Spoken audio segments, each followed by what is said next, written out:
So I was standing in the forest at a crossroads, deciding which way to go, when this huge black bear came out of the forest, and he crawled up onto one of the pathways, and he stopped, and he stood there, and he stared at me directly in the eyes before he lumbered back off into the woods.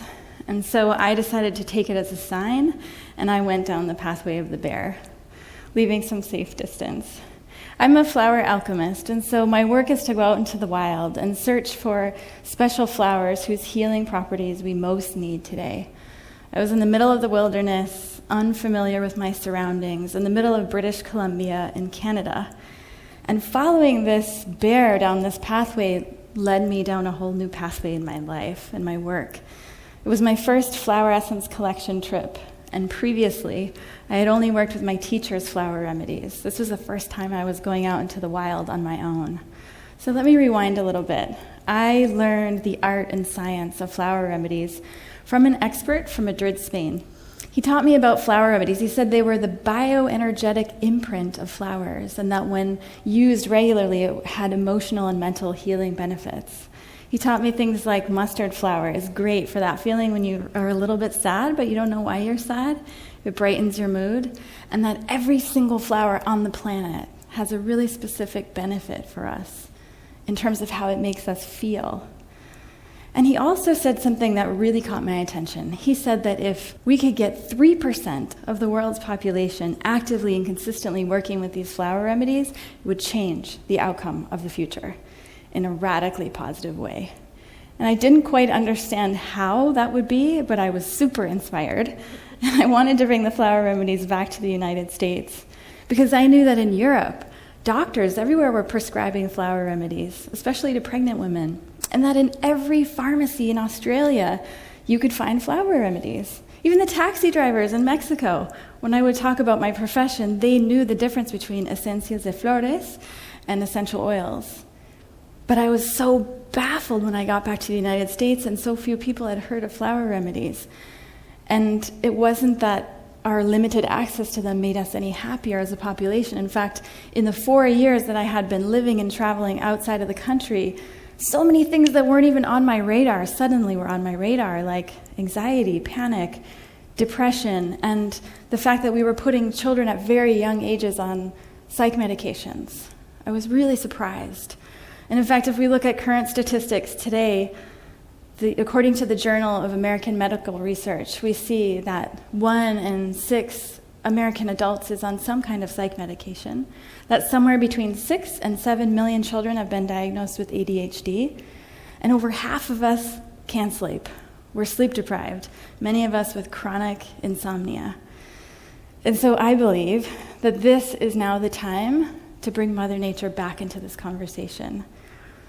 I believe that Mother Nature has a solution for every problem we could dream up, maybe in a more expedient, efficient way, even without side effects. And so I have devoted the last 20 years of my life to this practice of flower remedies. And what I've seen is nothing short of astounding. I've watched people take these flower remedies. They're little drops that you put in your mouth or your tea or your coffee or in your water bottle. They go away and they come back weeks later and their faces have changed. Their body language changes. Their life stories change. It got to a point where I was going a little bit crazy because it was just me and them in the room and it was confidential and I couldn't tell anyone. And I thought, my God, everyone needs to see this. So I added up how many clients I could see in this lifetime if I worked until I dropped with no vacations. And that would be 76,000 people. And it just wasn't enough. I wanted to reach the world. Because I can bet that if I asked all of you, who in this crowd, raise your hand, if you have maxed out your full potential in this life, you have reached your full potential in terms of accomplishments, or you're as generous or loving, as creative, as innovative as you want to be in this life. No one raises their hand. Because we know innately that as humans, there's so much more potential. There are hidden strengths that we can magnify and grow into. And so that's why I will devote the rest of my life to this practice and education of flower remedies. And the secret language of flowers is one that we have spoken since we were little. Just somewhere between childhood and adulthood, we forgot the language. Let me show you how. So if you would close your eyes for a moment And just imagine that you are in a field of white daisies. Notice how that makes your body feel.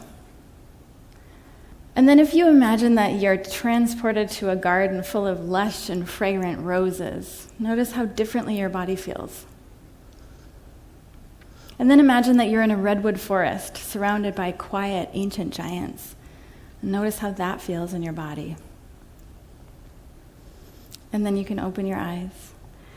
Because from our innate wisdom and intuitive capacity, we know that different flowers and plants and trees make us feel differently.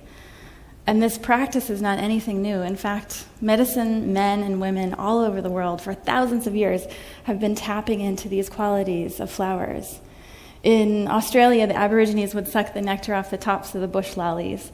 In the Himalayas, yogis and yoginis would go out and do long fasting, solitary retreats in caves, and they would survive only by eating this substance called chulen, the concentrated life force of flowers and gemstones. If you went to Central America and you were experiencing a particularly pivotal transformational moment in your life, you could meet with a medicine woman and she would pick fresh flowers for you, soak them in water in the sunlight, and then eventually dump them over your head. A practice called spiritual bathing. In Europe, from the 13th to the 16th centuries, we see alchemists and doctors prescribing their patients to go out into the wild every morning and drink the dewdrops from the tops of the flowers to elevate their mood. So this isn't a new practice, but what were they actually collecting? What were people actually collecting in the water? I believe that flowers act as a sort of antenna of the earth's wisdom, as a sort of floral Wi-Fi, if you can imagine. And if that sounds wild to you, we can look to the latest research coming out of the University of Bristol in the UK showing that bees are actually not attracted to flowers based on color or scent like we had thought. They're attracted to a very subtle electrical currency that's being emitted from the flowers, and there's actually a dynamic communication occurring between flowers and bees. The bees feel this subtle electricity in the little hairs on their legs. And although you may not feel this little electricity from the hairs on your legs, you probably, in your pocket or your purse, have this rectangular box that emits these invisible waves that carry your language and your text and your images and your videos and your music and your image and your song, and you can send a message to someone. These messages travel through your body even, through the walls, through the buildings, travel great distances. So if you want to send your message to someone on the other side of the world, you can, and they'll receive it in a second.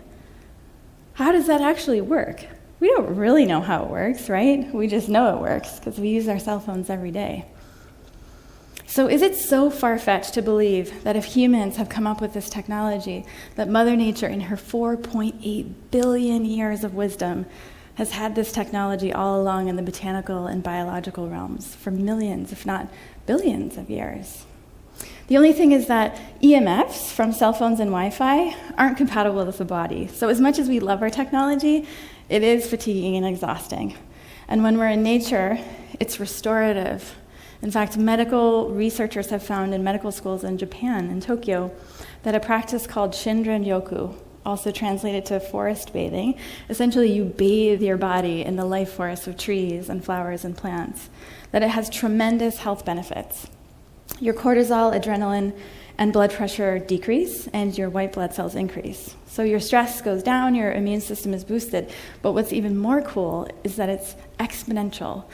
If you spend 1 day forest bathing, those health benefits last in your body for a whole week.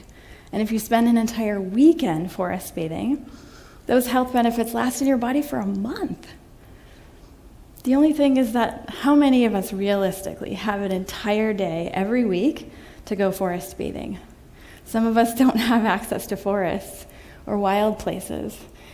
And it's even less practical to think that every morning we would go out and find special flowers and drink the dewdrops from the tops of the flowers. So I believe that since we're not spending enough time in nature, now it's time to bring Mother Nature in to our daily lives. And luckily in the 1930s, there was a doctor by the name of Dr. Edward Bach who discovered a way to scale, essentially, and bottle these healing qualities of flowers. Through a process called solar infusion, he created what we now know to be the first 38 flower remedies. And over the past 20 years, I have collected over 200 flowers. And I can tell you from my personal experience that there is a flower for everything. Tell me your greatest pain, tell me your biggest issue, and I will find a flower for you. If you've ever had that feeling like you just don't quite feel comfortable in your own skin, there's a flower for that.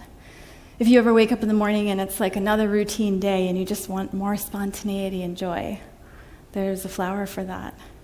If you've ever worried about someone very close to you that you love dying, there's a flower for that. If you've ever been overwhelmed, stressed, wake up in the middle of the night, your mind is spinning and you can't sleep, or sometimes you just don't know how to calm down your body, there's a flower for all of that and anything you could imagine. And just feeling happier and calmer and more focused is just the beginning. Those are just the first check boxes we check off. Because what I found is that flower remedies have this ability to accelerate personal growth. So the normal amount of personal growth we would go through in 6 months is reduced down to 1 or 2 months. What I really want to show you is that even though the wavelengths are hard to imagine because we can't see them, we can use the human body as a canvas. We can see the effects. And if you forgive that I'm not a professional photographer and that the lighting may show differences, just notice the person, their essence. If you met them in the street, what would they be feeling? How would you describe them? So I would describe this gentleman as feeling tired and stressed, and his body language is pulling back like he's disengaged. He went to take flower remedies for 3 weeks. So he put them in his mouth several times a day. 3 weeks later, this is what he looks like. Can you see a difference?